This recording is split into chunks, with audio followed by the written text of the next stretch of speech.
Lunch టైంలో నేను చేస్తా, అది చేయడానికి ప్రాబ్లం లేదు. మీరు వాష్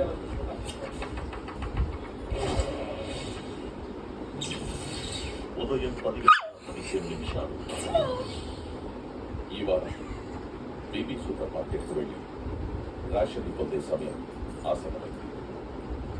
మెగా చీఫ్ ప్రేరణ, ఈ వారం ఇంటి సభ్యులందరికీ మీరు వెళ్ళి రేషన్ తీసుకురావచ్చు.